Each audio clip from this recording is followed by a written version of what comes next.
capítulo 13 de Atos dos Apóstolos. Eu gostaria de pedir então para o irmão Fernando para fazer a leitura do texto para nós. Amém? Ok. Ora, portanto, Atos, capítulos 13. Portanto, é a primeira viagem missionária. Ora, nos diz assim: e na igreja que estava em Antioquia havia alguns profetas e doutores, a saber, Barnabé e Simeão, chamado Níger, Lúcio, Cireneu e Manahem, que fora criado com Herodes, o tetrarca, e Saulo. E servindo eles ao Senhor e jejuando, disse o Espírito Santo: apartai-me a Barnabé e a Saulo para a obra a que eu tenho chamado. Então, jejuando e orando, pondo sobre eles as mãos, o despediram. E assim estes, enviados pelo Espírito Santo, desceram a Cilócia e dali navegaram para Chipre. E chegada a Salamina, anunciavam a palavra de Deus nas sinagogas dos judeus e tinham também a João como cooperador. E havendo atravessado a ilha até Pafos, acharam um certo judeu mágico, falso profeta, chamado Bar-Jesus, o qual estava com o procônsul Sérgio Paulo, homem prudente. Este, chamando a si Barnabé e Saulo, procurava muito ouvir a palavra de Deus. Mas restituía-lhe Elimas, o encantador, porque assim se interpreta o seu nome, procurando apartar da fé o procônsul. Todavia Saulo, que também se chama Paulo, cheio do Espírito Santo, e fixando os olhos nele, disse: ó filho do diabo, cheio de todo o engano e de toda a malícia, inimigo de toda a injustiça, não cessarás de perturbar os retos caminhos do Senhor? Eis aí, pois, agora contra ti a mão do Senhor, e ficarás cego, sem ver o sol por algum tempo. E no mesmo instante a escuridão e as trevas caíram sobre ele, e andando à roda buscava quem o guiasse pela mão. Então o procônsul, vendo o que havia acontecido, creu maravilhado da doutrina do Senhor. E partindo de Pafos, Paulo e os que estavam com ele chegaram a Perge, na Pamfília, mas João, apartando-se deles, voltou para Jerusalém. E eles, saindo de Perge, chegaram a Antioquia da Pisídia, e entrando na sinagoga num dia de sábado, assentaram-se. E depois da lição da lei e dos profetas, lhes mandaram dizer os principais da sinagoga: homens, irmãos, se tendes alguma palavra de consolação para o povo, falai. E levantando-se Paulo e pedindo silêncio com a mão, disse: homens israelitas, e os que temeis a Deus, ouvi. O que Deus deste povo de Israel escolheu a nossos pais, exaltou o povo, sendo eles estrangeiros na terra do Egito, e com braço poderoso os tirou dela. E suportou os seus costumes no deserto por espaço de quase 40 anos. E destruindo as 7 nações na terra de Canaã, deu-lhes por sorte a terra deles. E depois disso, por quase 450 anos, lhes deu juízes até ao profeta Samuel. E depois pediram um rei, e Deus lhe deu por 40 anos a Saúl, filho de Quis, homem da tribo de Benjamim. E quando este foi retirado, levantou-se-lhe como rei a Davi, ao qual também deu testemunho e disse: achei a Davi, filho de Jessé, homem conforme o meu coração, que executará toda a minha vontade. Da descendência deste, conforme a promessa, levantou Deus a Jesus para Salvador de Israel. E tendo primeiramente João, antes da vinda dele, pregado a todo o povo de Israel o batismo de arrependimento. Mas João, quando completava a carreira, disse: quem pensais vós que eu sou? Eu não sou o Cristo, mas eis que após mim vem aquele a quem não sou digno de desatar a sandália dos pés. Homens, irmãos, filhos da geração de Abraão, e os que dentro de vós temem a Deus, a vós vos é enviada a palavra desta salvação.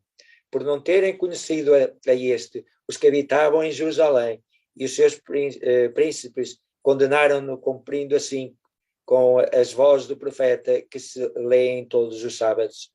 E embora não achassem alguma causa de morte, pediram Pilatos que ele fosse morto.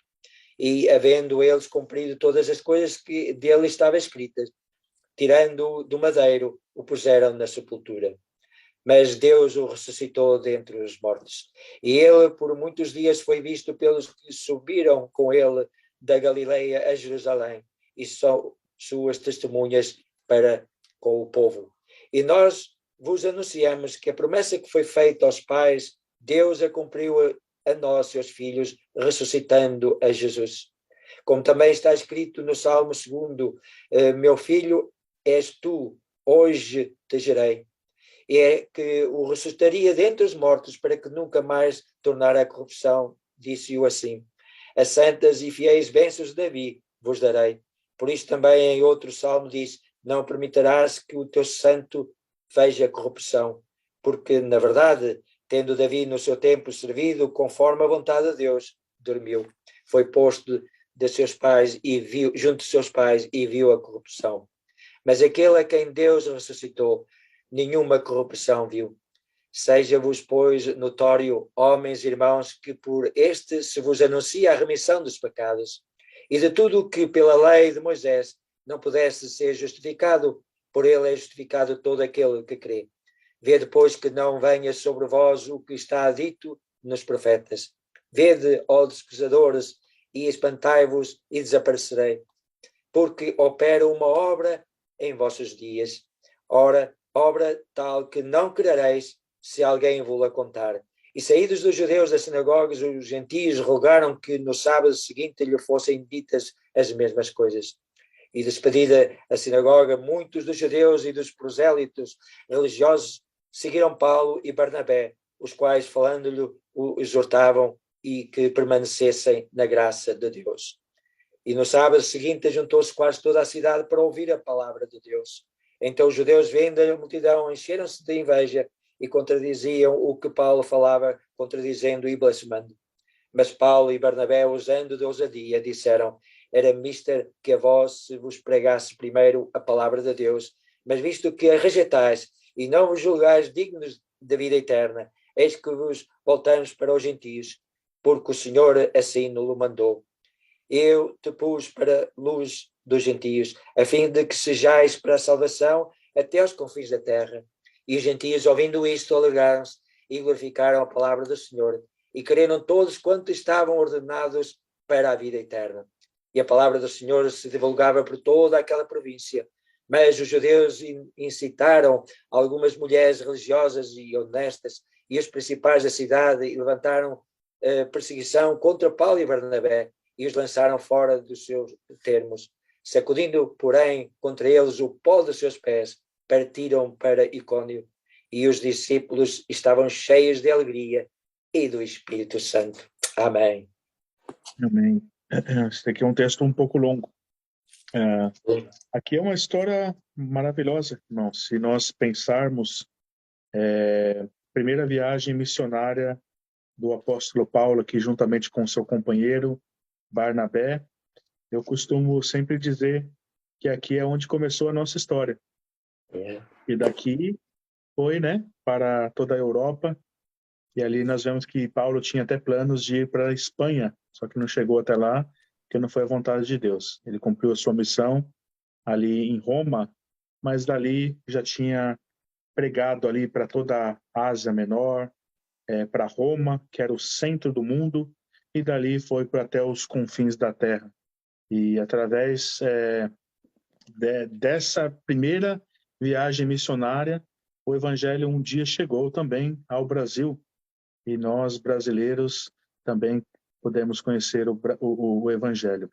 Lembrando, meus queridos, que a Igreja Católica, não muito tempo atrás, ela só realizava missas em latim. Então, durante séculos e séculos e séculos, as pessoas elas não tinham acesso à Bíblia e também elas não ouviam, elas não entendiam o que era pregado. Então, ou seja, elas faziam exatamente o que os padres, no caso, mandavam, e ninguém sabia o que era certo e o que era errado. O que era certo ou errado era justamente o que os padres falavam para as pessoas, porque nem na missa eles entendiam, porque era feito, realizado em latim. E ali no século XVI, muitos homens, uma história linda, uma história de derramamento de sangue, muito sangue foi derramado muitos homens de Deus morreram para que nós pudéssemos ter acesso à Bíblia. E hoje nós estamos aqui. Da Reforma foi principalmente para o Reino Unido, e do Reino Unido para a América, e da América foi para o Brasil. E assim nós podemos hoje aqui estar lendo o Evangelho, estudando o Evangelho juntos.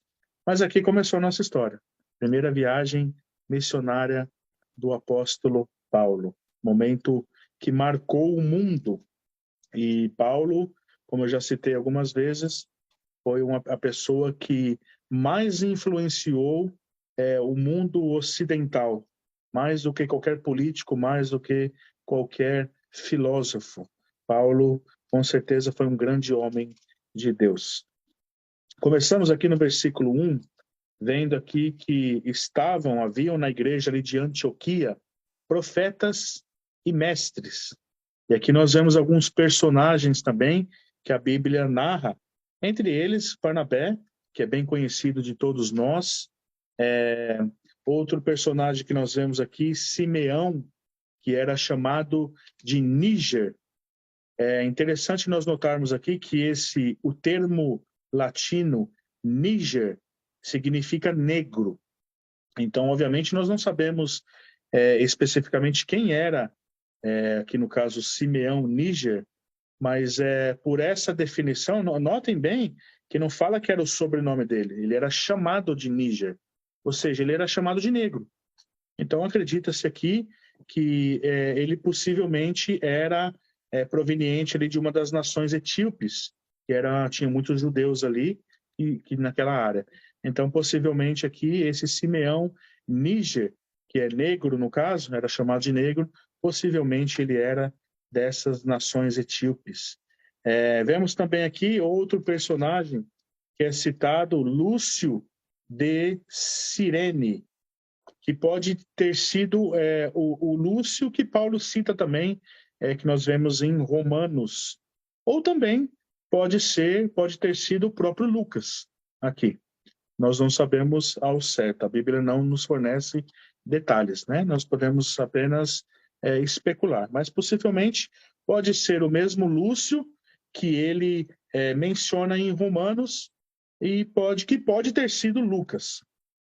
Agora, dessa lista aqui, que eu estou destacando aqui no primeiro versículo, seguindo aqui, nós vemos um nome muito interessante. E essa é a pessoa que mais me interessa em citar aqui no caso, que é Manaém. É muito interessante e foi criado aqui, nós vemos, com Herodes, o tetrarca. Outras traduções dizem que Manaém era meio-irmão do tetrarca Herodes Antipas. No estudo passado, eu destaquei um pouco, né, com relação ali à morte de Herodes o Grande e o seu reino ali, que tinha sido dividido em 4 partes. Ali no caso, cada filho ali assumiu uma parte do governo, e ali era o governo tetrarca. E aí, no caso, o mais novo, filho de Herodes o Grande, que foi Herodes Antipas, o que havia ali, no caso, decapitado João Batista, e no caso ali fez parte também ali da casa, nas decisões ali, da crucificação de Jesus. E no caso aqui, ele tinha crescido, no caso, na casa de Herodes, o Grande. Obviamente, se ele cresceu ali, ele cresceu entre pessoas muitas ricas, pessoas que ostentavam, então ele cresceu ali em meio a grande ostentação. É interessante aqui nós vermos, até lembra um pouco a história, por que eu quis destacar esse personagem especificamente, porque ele lembra um pouco a história de Moisés. Se nós vermos, Moisés também, ele era um hebreu, e no caso, ele foi criado ali pela filha de Faraó, cresceu ali no meio como um príncipe do Egito, e aqui essa história da mesma forma que nós vemos. Aqui era uma pessoa totalmente ilustre, e que é raro nós vermos no Novo Testamento. mas aqui nós vemos que a bondade de Deus não tem limites. A bondade de Deus é muito interessante, irmãos, que eu estava pensando muito até sobre isso essa semana, que a Bíblia, ela falando sobre os ricos, que é muito difícil o rico entrar no céu. E por quê? Eu fiquei refletindo bastante essa semana sobre isso. E isso devido porque uma grande riqueza requer uma grande servidão. E é por isso, exatamente por isso que Jesus diz que muito dificilmente um rico entrará no céu. Eu estava conversando com alguns irmãos essa semana e sobre isso. Se você fosse um bilionário, será que você teria tempo para Deus? Se você tivesse muito dinheiro, com certeza eu acredito que todos nós iríamos fazer muitas coisas, viajar, e nós com certeza se afastaríamos um pouco de Deus, se não nos afastaríamos num todo de Deus. E por isso que Jesus disse que é muito difícil alguém, um rico, entrar no reino do céu. Porque as pessoas que têm muita riqueza, normalmente elas ficam presas àquela riqueza. Por isso que eu digo que ter uma grande riqueza é uma grande servidão. Poucos ricos, né? Como Jesus disse, né? É mais fácil um camelo passar pelo buraco da agulha do que um rico entrar no céu. Quando nós falamos até do buraco da agulha, as pessoas pensam que é o buraquinho da agulha, né? Naquela agulha de costurar, mas na verdade não é essa agulha. A agulha que a Bíblia se refere quando as comitivas chegavam de longe para o templo para adorar, eles chegavam normalmente de camelos. E existia o buraco da agulha, no caso, que era um buraco onde passavam as pessoas. E ali, no caso, não cabia, o camelo não podia passar porque o buraco era pequeno. Então, é desse termo que a Bíblia usa, que é mais fácil um camelo passar ali pelo buraco da agulha do que um rico entrar no céu. Mas nós vemos, meus queridos irmãos, que a graça do nosso bom Deus alcança todas as etnias, e aqui nós vemos que Manaém, aqui no caso, foi aqui alcançado também, estava fazendo parte aqui junto desse grupo de cristãos aqui junto com o apóstolo Paulo. Isso é muito bom. Nós vemos que nosso Deus é um Deus bondoso e quebra o coração, né? Não importa se você é rico, se você é pobre, né? Deus, ele é poderoso para poder quebrar o nosso coração. E isso é muito bom, nós vemos. E aqui nós vemos que Deus, então, com a sua bondade, resgatou esse homem do grosseiro paganismo ali da casa de Herodes o Grande. Se nós olharmos o versículo 2 e 3, o texto continua nos falando sobre aqui o chamado de Paulo e Barnabé. Justamente aqui o chamado que eles têm, e foi ali por imposição de mão. Nós vemos no versículo 2, que é ainda muito praticado nos nossos dias, a imposição de mão. Quando alguém vai orar por alguém, a pessoa ora, quando uma pessoa consagra alguém também ao ministério, ou ordena um pastor, normalmente as igrejas, acredito, a maioria das igrejas ainda tem esse costume também de poder erguer a mão, no caso, impor as mãos e orar pelas pessoas, né? Quando a pessoa pede uma oração também, os presbíteros da igreja, o pastor também vai lá e impõe a mão para orar. Mas, irmãos, é uma coisa importante nós entendemos que isso é simbólico. Nós não podemos colocar ali um misticismo nesse ato de que como se a mão tivesse algum poder, porque ela não tem. A mão não faz nada. Então nós vemos que isso aqui é um ato simbólico. É comum, é uma prática da igreja, mas a mão em si não faz nada. O que faz é a oração da fé, como a Bíblia diz. Então que nós não venhamos cair nesse... Porque nós vivemos em tempos de tanto legalismo que muitas pessoas às vezes até falam, se não erguer a mão não é oração, o pastor tem que erguer a mão, tudo. Não, você pode orar erguendo a mão, você pode orar sem erguer a mão. Como eu disse, nós não devemos entrar nessas confusões, mas entender realmente que o poder está na fé e não na mão em si.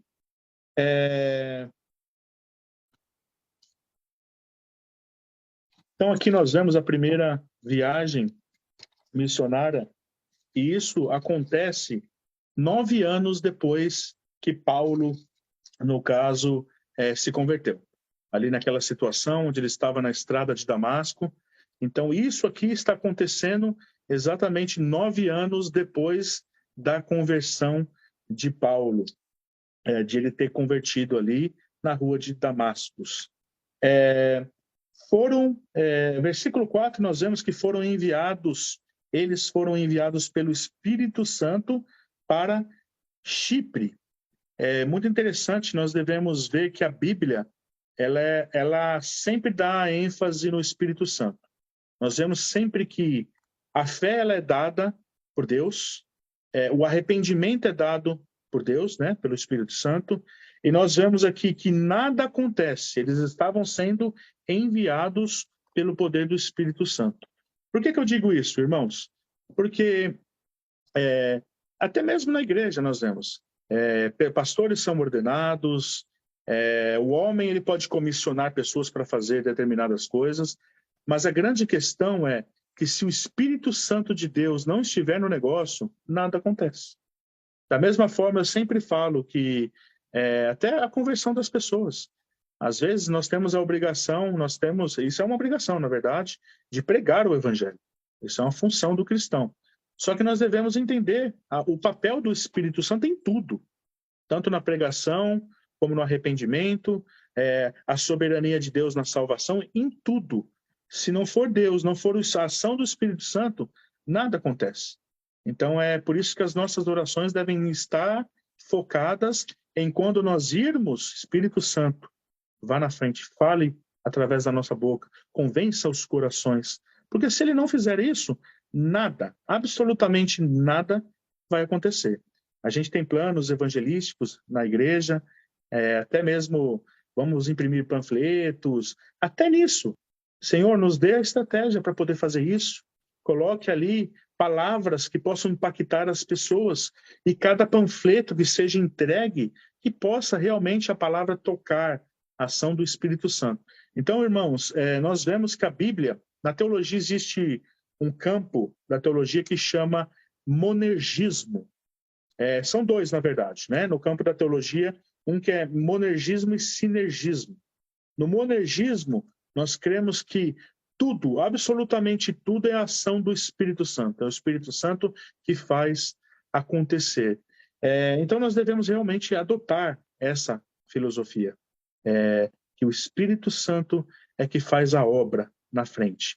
Então, irmãos, isso deve fazer que nós estejamos totalmente sobre o Espírito Santo, dependentes do Espírito Santo, entendendo que é Ele que faz, é o Senhor, é o Espírito Santo que age em tudo. No versículo 5, nós vemos nas sinagogas aqui onde eles pregavam, esse aqui nós vemos que é um costume muito, muito comum, e nós vamos ver o próprio Senhor Jesus, normalmente, ele sempre ia nas sinagogas primeiro, e Paulo nós vemos também, há uma prática, e isso reitera justamente o que Paulo fala, ele lembra, né, no caso em Romanos, dizendo que a sua comissão era dar o evangelho primeiro aos judeus, e depois, posteriormente, aos gentios. Então nós vemos que eles realmente cumpriam isso. Eles iam primeiro sempre na sinagoga e pregaram ali para os judeus. Nós vemos aqui que, no final dessa história, que os judeus, na verdade, não aceitaram. E aí eles partem ali, no caso, para os gentios. Versículo 6, versículo 7. Vemos aqui também dois personagens aqui. Um deles é Sérgio Paulo também, tem uma história, um contexto aqui. E nós vemos ali que ele era de Roma, no caso, e do Oeste, no caso, né? E ele era da orientação ali romana, como eu disse, e as pessoas do Oeste, normalmente, eles eram fascinados com o ocultismo e com as artes místicas. Isso porque todas elas vinham do Leste. Então nós vemos aqui que era o caso. Ele estava ali com um falso profeta, com um mágico, justamente porque essas pessoas eles eram interessadas, no caso, em mágicas, em todo tipo de ocultismo. E ele, junto com esse mágico aqui, que foi um grande falso profeta. Aqui vemos uma coisa muito interessante que eu tenho falado em alguns pontos é sobre a precisão de Lucas em escrever Atos dos Apóstolos. Aqui os detalhes, né, que são totalmente precisos. Isso porque em Chipre, nessa época, era governado por procônsulos, no caso, sob o controle do Senado de Roma. Após o ano de 22, Chipre passou, no caso, a ser governado por procônsulos, no caso, que eram ligados ao Senado de Roma. Então, nós vemos aqui a precisão de Lucas, se nós confrontarmos isso com a história. Eu já citei alguns exemplos de como Lucas era muito preciso, e isso é muito bom. Isso é muito bom que nós vemos que a Bíblia realmente ela fala a verdade. E o outro personagem aqui polêmico que nós vemos, que é Bar Jesus. Esse Bar Jesus aqui, ou também Elimás aqui. Judeu, a Bíblia descreve ele como um judeu mágico e falso profeta. Esse aqui, né? Nome de Bar Jesus. Versículo 9 nos mostra aqui que Paulo o resistiu e mostra o motivo por que ele queria afastar ali o procônsul da fé. Versículo 10, eu sempre digo que Paulo ele era extremamente amoroso para com os fracos da fé, mas ele era como um leão para com os falsos profetas. Eu fico pensando até hoje em dia como o mundo está totalmente diferente de como era naquela época, e um mundo totalmente politicamente correto. Hoje, se você chamar uma pessoa que está pregando heresias de falso profeta, até os próprios crentes vão reclamar com você. Que falta de amor, que é isso. Hoje é muito difícil, irmãos. Hoje você pregar o evangelho com fidelidade é muito difícil. Então, se você se manifestar, é um falso profeta. As pessoas vão te xingar, vão ficar bravas com você, vão falar que você é sem amor. Mas notem bem aqui como Paulo aborda esse homem no versículo 10. Ó filho do diabo. Olha como Paulo chama ele. Ó filho do diabo, cheio de todo engano e de toda malícia, inimigo de toda justiça. E aí ele questiona aqui: não cessarás de perverter os retos caminhos do Senhor? Então, é como eu disse, Paulo ele era realmente como um leão contra os falsos profetas, defendendo ali os retos caminhos aqui. Porque ele está falando aqui que Bar Jesus aqui, ele pervertia, deturpava os retos caminhos do Senhor. E ele chama aqui de filho de diabo, né? Filho do diabo. Interessante que tem um significado aqui pelo qual Paulo chama ele de filho do diabo. E eu acredito que é justamente por causa do nome dele. O nome dele, se nós olharmos, é um nome bem interessante. Bar Jesus. Bar, no caso, significa filho. E, no caso, o nome dele seria Bar Jeshua, que é Bar Jesus. Bar Jesus seria filho de Jesus. Então, eu acredito que Paulo aqui ele desabafou. Ele dizendo de uma forma ali de que o nome dele era filho de Jesus, ele falou, não é filho do diabo. E ali ele chama ele de filho do diabo, acredito, né, de uma forma irônica ali, justamente por causa do nome dele, né, Bar Jesus, que significa filho de Jesus. Mas, na verdade, Paulo estava correto. Ele não era filho de Jesus coisa nenhuma, era mesmo um filho do diabo que queria perverter e deturpar ali a doutrina do Senhor, né, o Evangelho. E aqui vemos um verdadeiro falso profeta. Notem que Paulo diz aqui, né? Não cessarás de perverter os retos caminhos do Senhor. Paulo chama ele de falso profeta e diz por que ele é.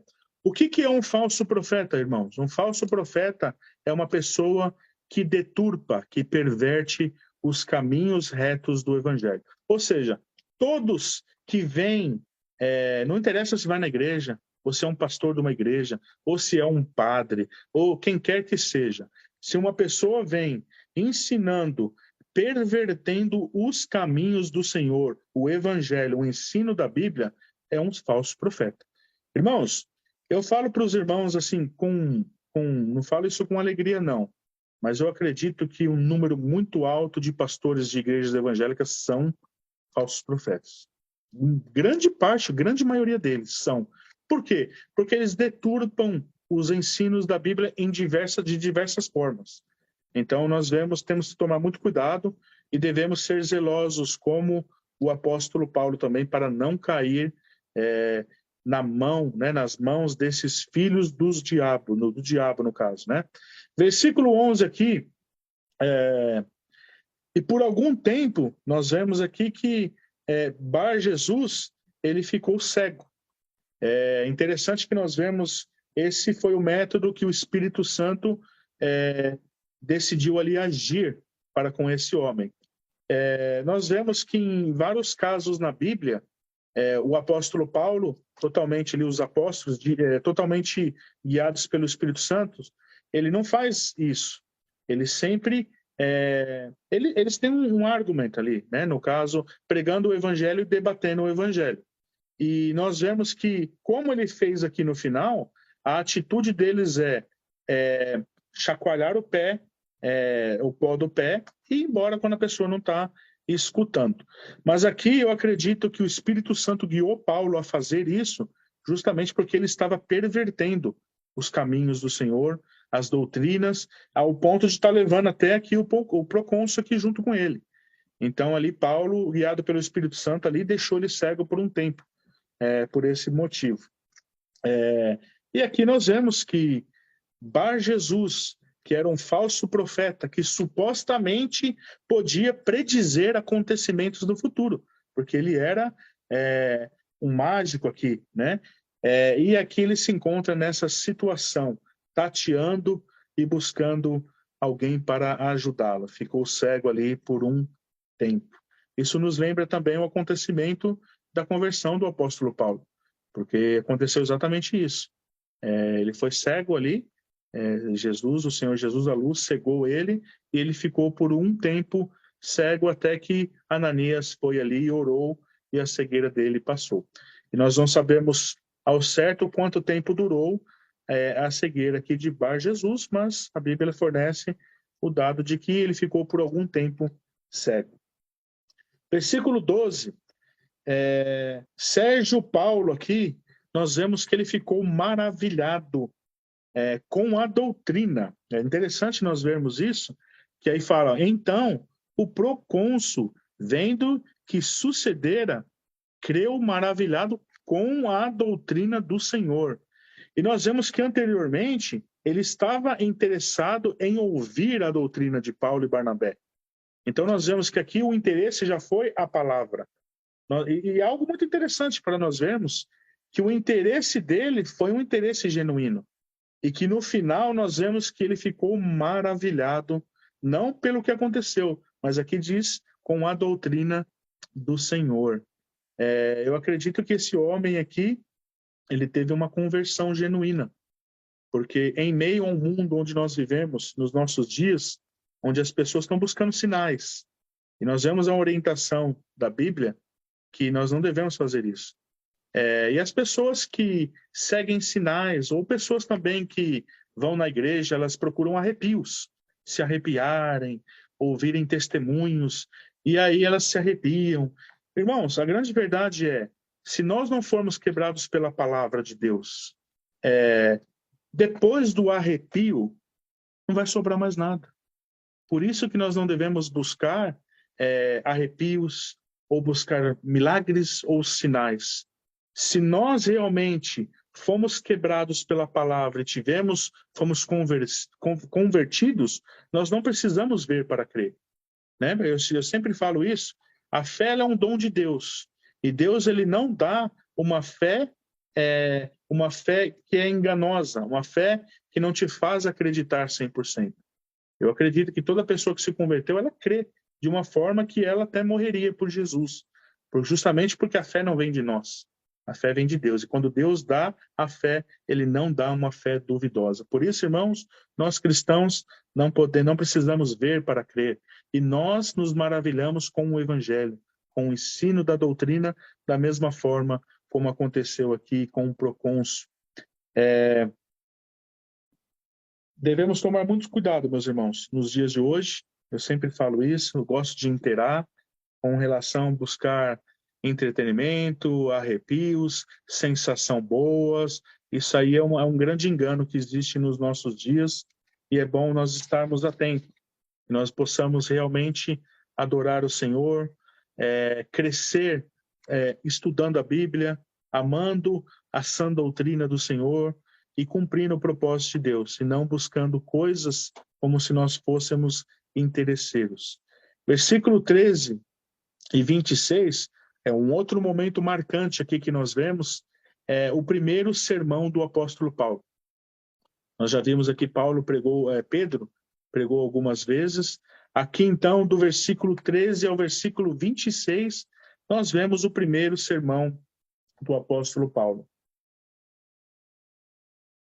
E nesse exato momento do primeiro sermão de Paulo, nós vemos que Marcos aqui se afastou deles e regressou ali para Jerusalém.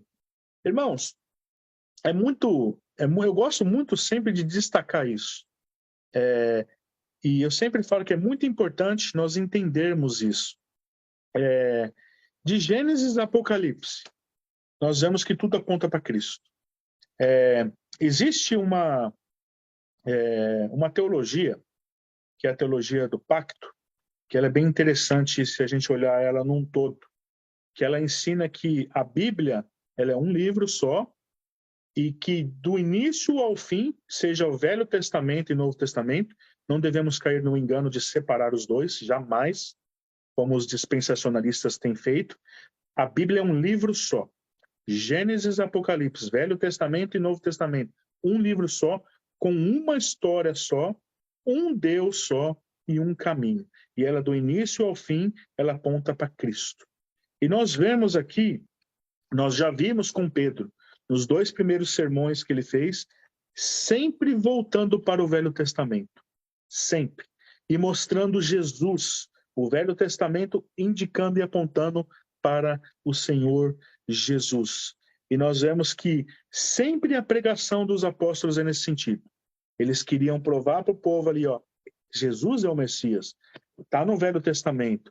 O que os profetas diziam no Velho Testamento, disseram, estão falando do Senhor Jesus. E aí eles sempre mostram as bases do Velho Testamento, provando para eles que Jesus é o Messias, e eles contam o que eles testemunharam com as próprias vistas. No caso, sobre a morte de Jesus e a ressurreição pelo qual nós temos a salvação. Então a Bíblia é isso, irmãos. A Bíblia, se a gente lê do início ao fim, é sempre isso. O plano de Deus gradualmente sendo revelado ao homem e de forma que tudo apontava para o Senhor Jesus Cristo. Então esse é um ensinamento muito importante que nós temos, que é base da pregação de todos os apóstolos aqui. Eles pregavam dessa forma. A Bíblia é um livro só, Velho Testamento, Novo Testamento, uma só história, onde tudo aponta para o Senhor Jesus Cristo. Esse é um ensino muito importante que, se nós tivermos, facilita bastante na compreensão da Bíblia. Eu sempre falo que é importante nós nunca isolarmos o texto.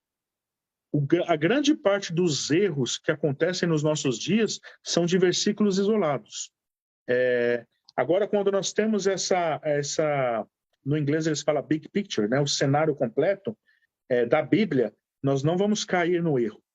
Então, é muito importante nós termos essa visão. Um livro só, tudo aponta para Cristo. Irmãos, esse ensinamento do dispensacionalismo, ele é muito forte nos nossos dias. Inclusive, muitos pastores, até que são pastores bons, caíram nesse engano de separar Velho Testamento, é como se Deus tivesse 2 planos, um plano para o povo judeu, um plano para o cristão, e aí eles entram nessa bagunça toda, e aí a pessoa já nem sabe mais se a salvação é separada, se é junta. Então, não caiam nesse engano, irmãos. Existe uma Bíblia só, Velho Testamento e Novo Testamento é um livro só, e tudo aponta para Cristo. E aqui nós vemos a pregação dos apóstolos. Então eu sempre falo, se vocês tiverem alguma dúvida, sempre olhem para a pregação de Pedro, a pregação de Paulo, e nós vemos que é sempre nesse sentido. O Velho Testamento sempre testificando o Senhor Jesus. O próprio Senhor Jesus dizia isso: examinai as Escrituras. Nessa época, quando ele disse isso, o Novo Testamento não tinha sido escrito ainda. Então o Senhor Jesus estava se referindo ao Velho Testamento. E quando o Senhor Jesus diz, analisai as Escrituras, ele está dizendo que o Velho Testamento falava dele, né? Então, devemos entender esse ensinamento maravilhoso. Então, nós vemos o versículo 19 aqui, ele começa desde Canaã. Versículo 20, falando dos juízes e Samuel. Olha lá, o livro todo, a Bíblia toda. Falando ali desde o início, ele cita Abraão aqui também. Aí vai, versículo 21, rei Saul. Depois, versículo 22, rei Davi, a semente de Davi. Aqui ele quer provar para eles que Jesus é a semente de Davi. Versículo 24, aqui ele já pula aqui para João, falando que João ali foi a pessoa, o profeta, o último profeta da Bíblia, que preparou o caminho e anunciou sobre a vinda do Senhor Jesus. Versículo 29, aqui ele já entra em Jesus, na sua morte. Versículo 30, na ressurreição dele. Irmãos, essa é a pregação de Paulo. Essa é a pregação dos apóstolos, confirmando Jesus na Bíblia toda. Então, é importante nós entendermos isso. Versículo 31, foi visto por muitos. Eu já até citei que no livro do Fábio José algumas vezes, que é um livro extra-bíblia, que ele cita que ele ali no caso, ele testificou testemunhas que viram Jesus. Então é bem interessante, nós vemos que nós temos relatos fora da Bíblia de um arqueólogo judeu que testifica isso. Então é importante isso aí também. Se nós olharmos também, irmãos, nós vemos que toda a tradição da igreja nos fala isso. Então a própria tradição da igreja, ela nos confirma, os pais da igreja, e a própria igreja católica também. É algo para a gente ter como um parâmetro ali, de ver que a tradição cristã, querendo ou não, a igreja católica, ela guardou a Bíblia. Eu já vi alguns padres falando que vocês evangélicos deveriam ser gratos, porque se vocês têm a Bíblia hoje é porque nós guardamos. Na verdade, eles esconderam. Eles esconderam até que no século XVI, antes, na verdade, o período pré-reforma, nós já vemos que muitos morreram ali por traduzir a Bíblia e tentar levar a Bíblia para o povo. Então, não foi a Igreja Católica que guardou coisa nenhuma. Na verdade, eles esconderam do povo, né? Mas a tradição, né, até da Igreja Católica, ela confirma isso e nos mostra a veracidade de muitas coisas. Versículo 35, nós vemos aqui já Paulo falando, ele falou ali do Velho Testamento todo, chegando no Novo Testamento, falando de João, que preparou o caminho, falando da morte e da ressurreição do Senhor Jesus. No versículo 35 ele fala que ele não teve nenhuma corrupção, ele não viu nenhuma corrupção, ou seja, ele foi totalmente perfeito. E por isso nós temos, meus queridos, uma salvação perfeita também.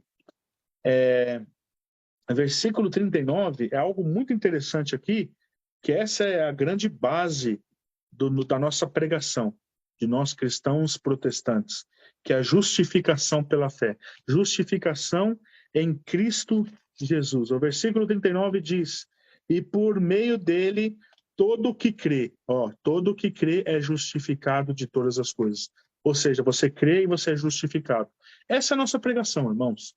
Justificação é pela fé em Cristo Jesus. Por Cristo, a fé em Cristo, nós somos justificados de todo o nosso pecado. Então, isso aqui também é um ponto bem importante para nós, e nós somos justificados. Irmãos, é muito importante. Esse ensinamento, eu acho que é um dos ensinamentos mais importantes da Bíblia. Porque quando você tem esse ensinamento como base, vai te impedir de cair em tudo que é heresia da teologia do esforço humano, a teologia humanista. Por que eu digo isso? Hoje em dia, nós vemos que é muito pelo esforço. A gente está regredindo à era da indulgência. onde a pessoa dava indulgência para poder entrar no purgatório, ter um período mais abreviado no purgatório, todas essas mentiras que não tem base nenhuma na Bíblia. Então, eles davam indulgências. Eu estava até lendo um livro essa semana passada do Dr. Sinclair Ferguson, que ele conta um pouco desse período, onde existia um teólogo no século XVI que chamava Tetzel. E ele era a pessoa mais eloquente ali da época, na Alemanha, e ele trabalhava ali para Roma. E ele foi enviado ali para Wittenberg justamente para poder pegar mais dinheiro do povo, porque o Papa, no caso era Pio X, né? Ele queria fazer reformas ali no Vaticano. E aí eles queriam dinheiro. E ele era muito eloquente, muito eloquente. E ele falava que tinha que dar, a pessoa tem que dar para poder salvar a própria alma do purgatório, encurtar o período no purgatório. E as indulgências ali também começaram a passar para outras pessoas. Ou seja, você pagava e podia, por exemplo, o Charles, ele pagava para poder salvar a alma da Valquíria. E você podia também pagar para salvar a alma de outra pessoa também. E ali começou de uma forma terrível, uma arrecadação. E ali foi quando Lutero se levantou. Lutero se levantou contra tudo aquilo lá e anexou as 95 teses. Por isso que foi um momento muito marcante. E ali nós vemos que Martinho Lutero afrontou ele e começou ali uma grande perseguição. E nós vemos que a igreja evangélica está voltando para esse tipo de coisa. Você tem que comprar, você tem que dar para receber, você tem que... Está voltando para a indulgência, irmãos. É a justiça própria. E não somente nesse sentido, no sentido também de que você tem que fazer alguma coisa para Deus. Você tem que fazer alguma coisa para você se sentir digno. Eu vou dar, ou eu vou fazer uma coisa muito boa e aí você se sente bem. Não funciona assim, irmãos. Nós devemos entender que por mais boa que a nossa obra pode ser, a Bíblia diz que ela é como um trapo de imundícia. Então nós devemos entender, nós nunca seremos justificados por obra alguma. Nós fazemos, eu já falei várias vezes sobre isso, nós fazemos as boas obras porque nós entendemos que nós glorificamos o nome de Deus quando fazemos. Mas isso não justifica nós. A única coisa que pode nos justificar é o sangue de Jesus, é a fé em Cristo de Jesus. Então, quando nós temos essa mente aqui a gente está falando de crer, né? Entender que o que crê é justificado de todas as coisas, isso é muito importante. Porque aí a gente não vai cair nesse engano da autojustificação, do esforço humano. Mas aí é uma forma de nós colocarmos totalmente a nossa confiança no Senhor Jesus e não nas obras próprias ou nas obras de ninguém. Por isso que nós não devemos idolatrar ninguém, porque o único digno é o Senhor Jesus. Por mais que uma pessoa pode buscar a santidade, pode fazer boas coisas, ela nunca vai ser justificada por próprios esforços e ninguém nunca vai conseguir fazer isso. Então nós devemos entender. E nós vemos aqui, irmãos, ele sempre falando justificação pela fé, salvação em Cristo Jesus, salvação em Cristo Jesus. Você nunca vê um apóstolo Paulo, apóstolo Pedro, os discípulos subindo numa pedra ali e falando, dá que você vai receber de volta, faz boas obras que isso vai te justificar. A gente não vê isso na Bíblia, irmãos. Então nós devemos sempre seguir nessa linha cristocêntrica, entender que Jesus foi o único perfeito, o único que não viu corrupção e o único pelo qual nós podemos ser justificados. No versículo 40 e 41, é bem interessante nós vermos que Paulo ele prega e ele dá um alerta. Ele dá um alerta aqui, o alerta de Abacuque, que nós vemos no versículo 40 e 41. Notai, pois, que não vos sobrevenha o que está dito nos profetas. Aí no versículo 41 ele diz, vede, ó desprezadores, maravilhai-vos e desvanecei, porque eu realizo em vossos dias obra tal que não crereis se alguém vô-la contar. Aqui nós vemos um alerta, né? E nós devemos entender ali que a pessoa, se ela não crê, ela vai ser condenada. Então aqui Paulo dá um alerta para eles. Versículo 42, 43, eles pediram ali, depois da pregação, para que Paulo e Barnabé voltassem no sábado seguinte, para que pudesse ali pregar novamente as mesmas palavras para outras pessoas.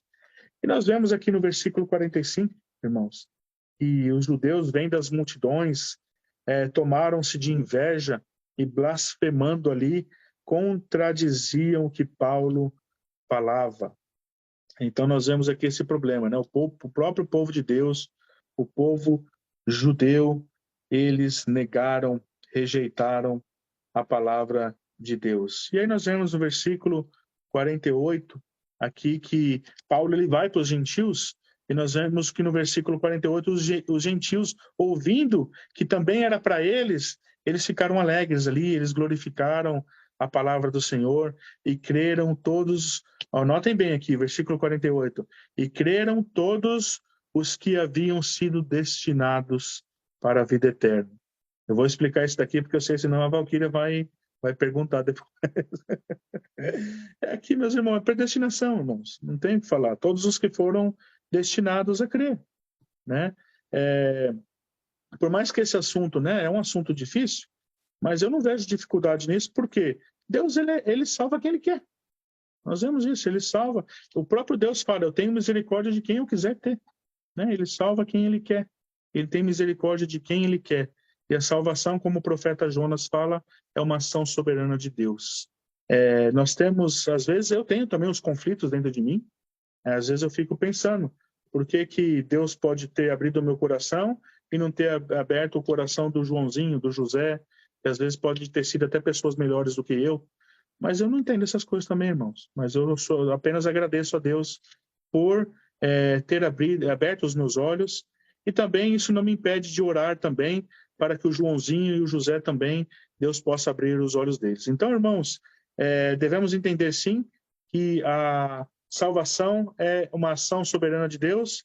Isso não obstante, isso não é pretexto para falar, então Deus salva quem Ele quer, então eu não vou mais orar, não vou mais evangelizar. Isso não. Nós devemos orar e crer que Deus pode salvar. Se você tem um familiar, um parente que não crê, a nossa obrigação é crer.